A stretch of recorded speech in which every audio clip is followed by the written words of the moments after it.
ਜੀ ਬਿਲਕੁਲ। ਬਾਕੀ ਹਰਜੋਤ ਜੀ, ਰਮਨ ਜੀ, ਦੋ ਅਹਿਮ ਚੀਜ਼ਾਂ ਜਿਹੜੀਆਂ ਇਸ ਟਾਈਮ ਚੱਲ ਰਹੀਆਂ, ਜਿਸ ਨੇ ਹੁਣ ਚਰਚਾ ਜਿਹੜੀ ਆ ਟਰੱਕਿੰਗ ਇੰਡਸਟਰੀ ਦੇ ਵਿੱਚ ਛੇੜੀ ਆ, ਨਵੀਂ ਛੇੜੀ ਆ। ਯਾਦ ਹੋਣਾ ਰਮਨ ਜੀ, ਜਦੋਂ ਆਪਾਂ ਸਾਲ ਡੇਢ ਸਾਲ ਪਹਿਲਾਂ ਜਦੋਂ ਇਹ ਰੌਲਾ ਸੀਗਾ, ਤਕਰੀਬਨ ਹਰ ਆਰਟੀਕਲ ਇਹ ਆ ਰਿਹਾ ਸੀ, ਟਰੱਕਰ ਸ਼ਾਰਟੇਜ, ਡਰਾਈਵਰ ਸ਼ਾਰਟੇਜ, ਲਾਲਾ ਹੋ ਗਈ, ਵੀ ਲੱਭ ਹੀ ਨਹੀਂ ਰਹੇ। ਤੇ ਹੁਣ ਮਾਹੌਲ ਇਹ ਆ ਗਿਆ ਵੀ ਹੁਣ ਟਰੱਕ ਖਾਲੀ ਹੋਈ ਖਾਲੀ, ਵੀ ਹੁਣ ਲੋਡ ਨਹੀਂ ਜਿਹੜਾ ਉਹ ਲੱਭ ਰਹੇ, ਵੀ ਉਹ ਰਿਕੁਆਇਰਮੈਂਟਸ ਜਿਹੜੀਆਂ ਆਈਆਂ। ਪਰ ਉਸ ਟਾਈਮ ਦੇ ਉੱਤੇ ਇਹਨਾਂ ਨੇ ਕੁਛ ਅਜਿਹੇ ਫੈਸਲੇ ਲਏ CDL ਰਿਕੁਆਇਰਮੈਂਟਸ ਨੂੰ ਲੈ ਕੇ, ਕਮਰਸ਼ੀਅਲ ਡਰਾਈਵਿੰਗ ਲਾਇਸੈਂਸ ਰਿਕੁਆਇਰਮੈਂਟਸ ਨੂੰ ਲੈ ਕੇ। ਹੁਣ ਇੱਕ ਨਵਾਂ ਪ੍ਰਪੋਜ਼ਲ FMCSA ਕਰ ਰਿਹਾ, ਜਿਹਦੇ ਨਾਲ ਕਮਰਸ਼ੀਅਲ ਡਰਾਈਵਿੰਗ ਲਾਇਸੈਂਸ ਦੀਆਂ ਰਿਕੁਆਇਰਮੈਂਟਸ ਚੇਂਜ ਹੋ ਰਹੀਆਂ ਆ। Is it a good thing for industry? ਕਾਫੀ ਢਿੱਲ ਲੱਗ ਰਹੀ ਆ ਇਹ ਜਿਹੜੇ ਪ੍ਰਪੋਜ਼ਲਸ ਦੇ ਵਿੱਚ। ਠੀਕ ਹੈ, ਇਹ ਡਰਾਈਵਰ ਸ਼ਾਰਟੇਜ ਨੂੰ ਪੂਰੀਆਂ ਕਰਨ ਵਾਲਾ ਵੱਲ ਨੂੰ ਇਹ ਕੰਮ ਆ, ਜਾਂ ਕੀ ਸੋਚ ਕੇ ਹੋ ਰਿਹਾ ਹੋਊਗਾ? ਦੇਖੋ, ਮੈਂ ਇਸ ਖਬਰ ਦੇ ਉੱਤੇ ਨਾ, ਆਪਾਂ ਇਸ ਚੀਜ਼ ਦੇ ਉੱਤੇ ਗੱਲ ਕਰਨ ਤੋਂ ਪਹਿਲਾਂ ਆਪਾਂ ਗੱਲ ਕਰ ਲਈਏ ਕਿ ਪਿਛਲੇ ਹਫ਼ਤੇ ਫੈਡਰਲ ਗਵਰਨਮੈਂਟ ਨੇ ਮੈਸਾਚੂਸੇਟਸ ਦੇ ਵਿੱਚ 4 ਜਿਹੜੇ ਉਹਨਾਂ ਦੇ ਟਰੂਪਰਸ ਹੈਗੇ ਆ, ਉਹਨਾਂ ਨੂੰ ਫੈਡਰਲ ਇਨਵੈਸਟੀਗੇਟਰਸ ਨੇ ਸਾਲ ਡੇਢ ਸਾਲ ਦੀ ਕੋਕ ਪੜਤਾਲ ਤੋਂ ਬਾਅਦ ਉਹਨਾਂ ਨੂੰ ਚਾਰਜ ਕੀਤਾ ਹੈਗਾ ਕਮਰਸ਼ੀਅਲ ਡਰਾਈਵਰ ਲਾਇਸੈਂਸ ਸਕੀਮ ਦੇ ਵਿੱਚ ਫਰਾਡੂਲੈਂਟ ਜਿਹੜੇ ਉੱਥੇ ਫੇਵਰੇਬਲ ਸਕੋਰ ਦੇ ਕੇ ਸਾਰਾ ਕੁਝ ਕਰਕੇ ਲੀਨੀਅੰਸੀ।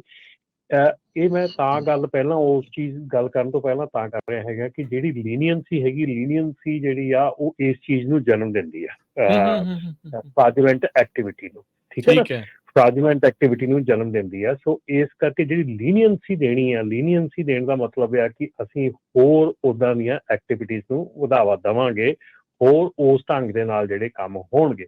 ਤੇ ਹੁਣ ਆਪਾਂ ਚੱਲੀਏ ਕਿ ਜਿਹੜੀ ਇਸ ਵੇਲੇ FMCSA ਵੱਲੋਂ ਗੱਲ ਕੀਤੀ ਜਾ ਰਹੀ ਆ, ਜਿਹਨੂੰ ਕਿ ATA ਨੇ ਜਿਹੜਾ ਆ ਇਹ ਪਟੀਸ਼ਨ ਕੀਤੀ ਆ। ਇਹ ਪ੍ਰਪੋਜ਼ਲ ਜਿਹੜਾ ATA ਦੀ ਅਮਰੀਕਨ ਟਰੱਕਿੰਗ ਐਸੋਸੀਏਸ਼ਨ ਤੇ ਨਿਊ ਹੈਮਸ਼ਾਇਰ ਡਿਪਾਰਟਮੈਂਟ ਆਫ ਟਰਾਂਸਪੋਰਟੇਸ਼ਨ ਦੀ ਜਿਹੜੀ ਪਟੀਸ਼ਨ ਦੇ ਉੱਤੇ ਇਹ ਜਿਹੜਾ ਪ੍ਰਪੋਜ਼ ਰੂਲ ਉਹਨਾਂ ਨੇ ਪਬਲਿਸ਼ ਕਰਨੀ ਆ, ਜਿਹੜੀ ਆਉਣ ਵਾਲੇ ਸਮੇਂ 'ਚ ਜਿਹੜੀ ਕਿ 60 ਦਿਨ ਵਾਸਤੇ ਜਿਹੜੀ ਕਮੈਂਟ ਪੀਰੀਅਡ ਆਉਣਾ ਉਹਦਾ। ਠੀਕ ਹੈ, ਸੋ ਹੁਣ ਆਪਾਂ ਗੱਲ ਕਰ ਲਈਏ ਵੀ ਇਹਦੇ ਵਿੱਚ ਚੇਂਜਸ ਕਿਹੜੀਆਂ ਇਨਕਲੂਡ ਕੀਤੀਆਂ ਆ। ਠੀਕ ਹੈ, ਪਹਿਲੀ ਚੇਂਜ ਜਿਹੜੀ ਉਹ ਇਨਕਲੂਡ ਕੀਤੀ ਆ ਕਿ ਜਿਹੜੇ ਐਪਲੀਕੈਂਟਸ ਹੈਗੇ ਆ ਉਹ CDL ਸਕਿੱਲ ਟੈਸਟ ਜਿਹੜਾ ਆ ਕਿਸੇ ਵੀ ਸਟੇਟ 'ਚ ਦੇ ਸਕਦੇ ਆ, ਬਜਾਏ ਉਹਨਾਂ ਦੀ ਹੋਮ ਸਟੇਟ ਦੇ। ਮਤਲਬ ਕਿ ਤੁਸੀਂ ਚਾਹੇ ਕੈਲੀਫੋਰਨੀਆ 'ਚ ਰਹਿੰਦੇ ਆ, ਤੁਸੀਂ ਕੈਲੀਫੋਰਨੀਆ 'ਚ ਲਾਇਸੈਂਸ ਅਪਲਾਈ ਕੀਤਾ, ਤੁਸੀਂ ਜਾ ਕੇ ਟੈਕਸਸ ਦੇ ਵਿੱਚ ਸਕਿੱਲ ਟੈਸਟ ਦੇ ਦਿਓ, ਚਾਹੇ ਤੁਸੀਂ ਓਹਾਇਓ 'ਚ ਦੇ ਦਿਓ, ਚਾਹੇ ਤੁਸੀਂ ਕਿਤੇ ਵੀ, ਮਤਲਬ ਕਿਹੜੀ ਸਟੇਟ 'ਚ ਦੇ ਸਕਦੇ ਆ ਆਪਣਾ ਸਕਿੱਲ ਟੈਸਟ। ਠੀਕ ਹੈ,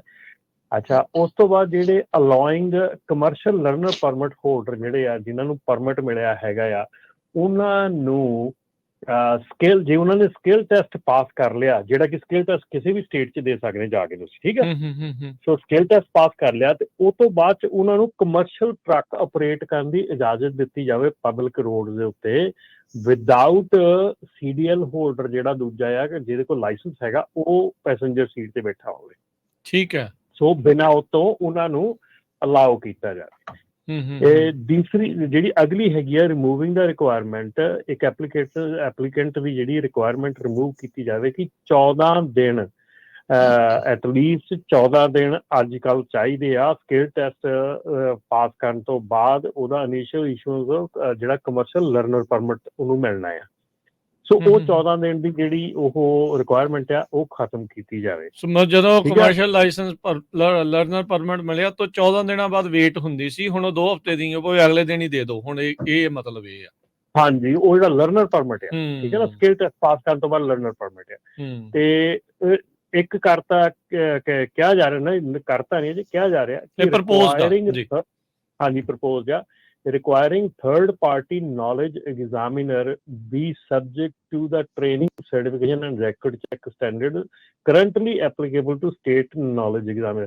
ਜਿਹੜੇ ਹੁਣ ਸਟੇਟ ਦੇ ਐਗਜ਼ਾਮੀਨਰ ਆ, ਜਿਹੜੇ ਸਟੇਟ ਦੇ ਬੰਦੇ ਜਿਹੜੇ ਟੈਸਟ ਲੈਂਦੇ ਆ, ਸਕਿੱਲ ਟੈਸਟ ਲੈਂਦੇ ਆ, ਉਹਨਾਂ ਦੇ ਬਰਾਬਰ ਥਰਡ ਪਾਰਟੀ ਜਿਹੜੇ ਐਗਜ਼ਾਮੀਨਰ ਆ ਉਹਨਾਂ ਨੂੰ ਉਹ ਅਧਿਕਾਰ ਦਿੱਤਾ ਜਾਣਾ ਚਾਹੀਦਾ। ਬਰਾਬਰ ਦੀ Private ਟ੍ਰੇਨਿੰਗ ਮਤਲਬ ਵੀ ਕਿ ਹੋਵੇ ਉਹਨਾਂ ਦੀ। ਹਾਂ, ਮਤਲਬ ਟ੍ਰੇਨਿੰਗ ਤੇ ਚਲੋ ਉਹ ਆਬਵੀਅਸਲੀ ਜਿਹੜੀ ਆ, ਪਰ ਜਿਹੜੀ ਗਵਰਨਮੈਂਟ ਤੋਂ ਬਿਨਾਂ ਜਿਹੜੇ ਐਗਜ਼ਾਮੀਨਰ ਹੈਗੇ ਆ ਉਹਨਾਂ ਨੂੰ ਵੀ ਉਹ ਥਰਡ ਪਾਰਟੀ ਜਿਹੜੇ ਐਗਜ਼ਾਮੀਨਰ ਆ ਉਹਨਾਂ ਨੂੰ ਸੇਮ ਸਰਟੀਫਿਕੇਸ਼ਨ ਦੇਣ ਦੀ ਇਜਾਜ਼ਤ ਹੋਣੀ ਚਾਹੀਦੀ ਆ। ਸੋ ਮੇਰੇ ਖਿਆਲ ਦੇ ਵਿੱਚ ਬਹੁਤ ਹੀ ਜ਼ਿਆਦਾ ਲੀਨੀਅੰਸੀ ਆ। ਮੈਂ ਇਹ ਕਹੂੰਗਾ ਕਿ ਇਸ ਕੰਮ ਦੇ ਵਿੱਚ ਜਿਹੜੀ ਲੀਨੀਅੰਸੀ ਆ ਉਹ ਅਗੇਨ ਜਿਹੜੀ ਆ ਕਰਪਸ਼ਨ ਨੂੰ ਤੇ ਰੋਂਗ ਪੈਥ ਨੂੰ ਜਨਮ ਦਿੰਦੀ ਆ। ਸੋ ਮੇਰੇ ਇਹ ਹੈਗਾ ਕਿ ਇਹਦੇ ਵਿੱਚ ਲੀਨੀਅੰਸੀ ਇੰਨੀ ਜ਼ਿਆਦਾ ਨਹੀਂ ਹੋਣੀ ਚਾਹੀਦੀ। ਸਗੋਂ ਅਸੀਂ ਇੱਥੇ ਕਾਫੀ ਆਪਾਂ ਹੱਦ ਤੱਕ ਗੱਲਾਂ ਕਰਦੇ ਹੈਗੇ ਆ ਕਿ ਜਿਹੜੇ ਲਾਇਸੈਂਸ ਹੈਗੇ ਆ ਉਹਨਾਂ ਨੂੰ ਇਸ਼ੂ ਕਰਨ ਲੱਗਿਆ ਹੋਰ ਸਖਤਾਈ ਵਰਤਣੀ ਚਾਹੀਦੀ ਆ, ਹੋਰ ਮਤਲਬ ਕਿ ਉੱਤੇ ਜਿਹੜੀਆਂ ਤਰੀਕੇ ਹੋਣੇ ਚਾਹੀਦੇ ਜਿੰਨਾ ਕਿ ਚੰਗੀ ਤਰ੍ਹਾਂ ਪਤਾ ਹੋਵੇ ਕਿ ਜਿਹੜੇ ਬੰਦੇ ਨੇ ਲਾਇਸੈਂਸ ਲਿਆ ਹੈਗਾ ਉਹ ਫੁੱਲੀ ਟ੍ਰੇਨਡ ਹੈਗੇ ਆ। ਪਰ ਜਿੱਥੋਂ ਤੱਕ ਮੈਨੂੰ ਇਹ ਦਿਖ ਰਿਹਾ ਹੈਗਾ ਇਹਦੇ ਨਾਲ ਕੋਈ ਤੁਹਾਡੀ ਡਰਾਈਵਰ ਸ਼ੋਰਟੇਜ ਦੇ ਉੱਤੇ ਕੋਈ ਫਰਕ ਨਹੀਂ ਪੈਣਾ ਹੈਗਾ ਮੇਰੇ ਖਿਆਲ ਦੇ ਵਿੱਚ। ਨਹੀਂ, ਡਰਾਈਵਰ ਅਸੀਂ ਪਹਿਲਾਂ ਸ਼ੁਰੂ ਤੋਂ ਕਹਿੰਦੇ ਆ ਰਹੇ ਹਾਂ, ਸ਼ੁਰੂ ਤੋਂ ਇਸ ਚੀਜ਼ ਨੂੰ ਅਸੀਂ ਡਿਫਾਈਨ ਕਰਦੇ ਹਾਂ ਕਿ ਡਰਾਈਵਰ ਸ਼ੋਰਟੇਜ ਨਹੀਂ ਹੈਗੀ, ਡਰਾਈਵਰ ਰਿਟੈਂਸ਼ਨ ਦੀ ਪ੍ਰੋਬਲਮ ਹੈਗੀ ਆ।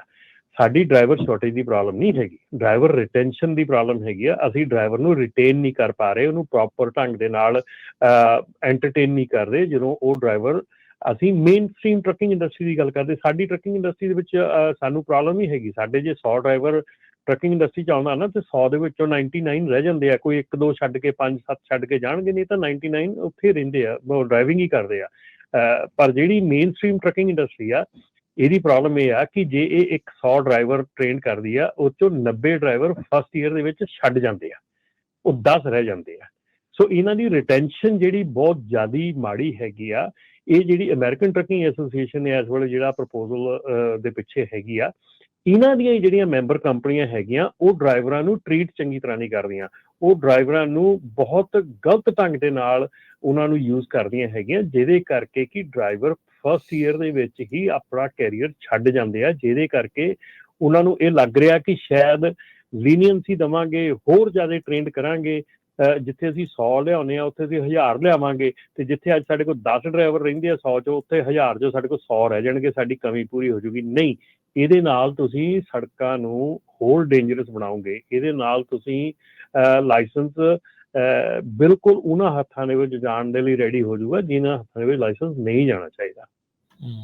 ਜੀ, ਸੋ ਬਿਲਕੁਲ ਜੀ ਬਿਲਕੁਲ। ਸੋ ਇਹਦੇ ਲਈ ਨਾ ਜਿਹੜਾ ਕਮੈਂਟਸ ਪੀਰੀਅਡ ਹੋਊਗਾ ਤੇ ਉਹਦੇ ਵਿੱਚ 60 ਦਿਨਾਂ 'ਚ ਕਮੈਂਟਸ ਵਗੈਰਾ ਮੰਗੋਗੇ। ਸੋ ਆਪਾਂ ਤਾਂ ਤੁਹਾਡੇ ਨਾਲ ਖਬਰ ਸਾਂਝੀ ਕਰਨੀ ਸੀ ਵੀ ਕਾਫੀ ਜੋ ਆ ਲੀਨੀਅੰਟ ਕਰਨ ਦੀ ਕੋਸ਼ਿਸ਼ ਹੋ ਰਹੀ ਹੈਗੀ। ਬਿਲਕੁਲ, ਫਰਵਰੀ 2022 ਤੋਂ ਜਿਹੜਾ FMCSA ਨੇ ਕਿਹਾ ਸੀ ਐਂਟਰੀ ਲੈਵਲ ਜਿਹੜਾ ਡਰਾਈਵਰ ਟ੍ਰੇਨਿੰਗ ਆ ਉਹ ਉਹਨਾਂ ਨੇ ਇਫੈਕਟ ਦੇ ਵਿੱਚ ਲਿਆਂਦੀ ਸੀ, ਤੇ ਉਹ ਉਹਨਾਂ ਨੇ ਅਸ਼ੋਰ ਕੀਤਾ, ਕਹਿੰਦੇ ਵੀ ਸਾਰੇ ਸੂਬੇ ਇਹ ਅਸ਼ੋਰ ਕਰਨ ਵੀ ਕੋਈ ਵੀ ਜਿਹੜਾ ਆਊਟ ਆਫ ਸਟੇਟ ਐਪਲੀਕੈਂਟ ਆ ਉਹ ਮਿਨੀਮਮ ਰਿਕੁਆਇਰਡ ਟ੍ਰੇਨਿੰਗ ਜਿਹਨੇ ਕੰਪਲੀਟ ਕੀਤੀ ਆ ਉਹ ਉੱਥੇ ਕਰ ਸਕਦਾ ਆ। ਸੋ ਇਹ ਉਹਨਾਂ ਦਿਨਾਂ ਦੀ ਹੀ ਗੱਲ ਹੈ। ਇਹ ਜਿਹੜਾ ਐਂਟਰੀ ਲੈਵਲ ਰਮਨ ਜੀ ਜਿਹੜਾ ਡਰਾਈਵਿੰਗ ਟ੍ਰੇਨਿੰਗ ਰੂਲ ਸੀ ਇਹ ਉਦੋਂ ਦਾ ਹੀ ਆ, 2022 ਦਾ ਹੀ, ਜਦੋਂ ਡਰਾਈਵਰ ਸ਼ਾਰਟੇਜ ਦੀ ਚਰਚਾ ਆ, ਤੇ ਹੁਣ ਆਪਾਂ ਨੂੰ ਇਫੈਕਟ ਇਹਦਾ 2 ਸਾਲਾਂ ਬਾਅਦ ਜਿਹੜਾ ਨਜ਼ਰ ਆਉਣਾ ਸ਼ੁਰੂ ਹੋਣਾ ਆ। ਨਹੀਂ, ਤੁਸੀਂ ਇਹ ਦੇਖੋ ਕਿ ਗਵਰਨਮੈਂਟ ਕੋਲੋਂ ਜਿਹੜਾ ਰੂਲ ਉਹਨਾਂ ਨੇ 2022 ਫਰਵਰੀ ਦੇ ਵਿੱਚ ਲਾਗੂ ਕੀਤਾ ਆ, ਕਿਹਾ ਆ ਕਿ entry level driver training rule making ਜਿਹੜੀ ਆ ਉਹ ਫਰਵਰੀ 2022, ਉਹ ਉਹਨਾਂ ਕੋਲ ਇਨਫੋਰਸ ਅਜੇ ਤੱਕ ਹੋਇਆ ਨਹੀਂਗਾ। ਠੀਕ ਹੈ ਨਾ, ਸਾਰੇ ਸੂਬੇ ਨਹੀਂ ਸੀ ਮੰਨ ਰਹੇ। ਇਹਦੇ ਵਿੱਚ ਇਹ ਗੱਲ ਕਹੀ ਗਈ ਸੀ ਕਿ ਜਿਹੜਾ ਟਰੱਕ ਉਹਨੇ ਡਰਾਈਵਰ ਨੇ ਟ੍ਰੇਨੀ ਡਰਾਈਵਰ ਨੇ ਡਰਾਈਵ ਕਰਨਾ ਸੜਕ ਦੇ ਉੱਤੇ, ਉਸੇ ਟਰੱਕ ਦੇ ਵਿੱਚ ਉਹਨੂੰ ਟ੍ਰੇਨਿੰਗ ਦਿੱਤੀ ਜਾਊਗੀ। ਕਿਹੜੇ ਸਕੂਲ ਦੇ ਵਿੱਚ ਦਿੱਤੀ ਜਾਂਦੀ ਆ 53 ਫੁੱਟ ਦੇ ਉੱਤੇ ਟ੍ਰੇਨਿੰਗ ਜੀ? ਕਿਸੇ ਸਕੂਲ ਦੇ ਵਿੱਚ 53 ਫੁੱਟ ਦੇ ਉੱਤੇ ਟ੍ਰੇਨਿੰਗ ਦਿੱਤੀ ਜਾਂਦੀ ਆ? ਨਹੀਂ ਦਿੱਤੀ ਜਾਂਦੀ। ਉਹਨੂੰ ਤਾਂ ਅਜੇ ਤੱਕ ਲਾਗੂ ਨਹੀਂ ਕਰ ਪਾਏ, ਤੇ ਤੁਸੀਂ ਹੁਣ ਅੱਗੇ ਹੋਰ ਲੀਨੀਅੰਸੀ ਲਿਆਣ ਕੇ ਚੱਕ ਕੇ ਫੜਾਤੀ ਇਹਦੇ। ਇਹ ਕੱਲ ਨੂੰ ਕੀ ਇਹਨੇ ਅਸਰ ਦੇਣਾ ਹੈ, ਕੀ ਕਰਨਾ ਹੈ? ਅਸੀਂ ਅੱਜ ਦੇਖੋ, ਅੱਜ ਅਸੀਂ ਇਸ ਚੀਜ਼ ਨੂੰ ਕਿਉਂ 5 ਮਿਲੀਅਨ ਦੀ ਇੰਸ਼ੋਰੈਂਸ ਕਰਨ ਦੀ ਤਿਆਰੀ ਕੀਤੀ ਜਾ ਰਹੀ ਹੈ? ਕਿਉਂਕਿ ਜਦੋਂ ਇੱਦਾਂ ਦੇ ਡਰਾਈਵਰ ਸੜਕ ਤੇ ਆਉਣੇ ਆ, ਤੁਹਾਨੂੰ 5 ਕੀ 10 ਮਿਲੀਅਨ ਨੇ ਵੀ ਨਹੀਂ ਕਵਰ ਕਰਨਾ। ਠੀਕ ਹੈ ਨਾ? ਸੋ ਪ੍ਰੋਬਲਮ ਇਹ ਆ ਰਹੀ ਆ, ਪ੍ਰੋਬਲਮ ਇਹ ਆ ਕਿ ਤੁਸੀਂ ਜਿਹੜਾ ਇੱਕ ਕਹਿੰਦੇ ਨਹੀਂ ਇੱਕ ਬਿਮਾਰੀ ਆ ਕੈਂਸਰ ਦੀ, ਉਹਨੂੰ ਇੱਕ ਬੈਂਡੇਜ ਦੇ ਨਾਲ ਟਰਾਈ ਕਰ ਰਹੇ ਆ ਉਹਨੂੰ ਠੀਕ ਕਰਨ ਦੀ। ਸੋ ਇਹ ਨਹੀਂ ਹੋਣੀ।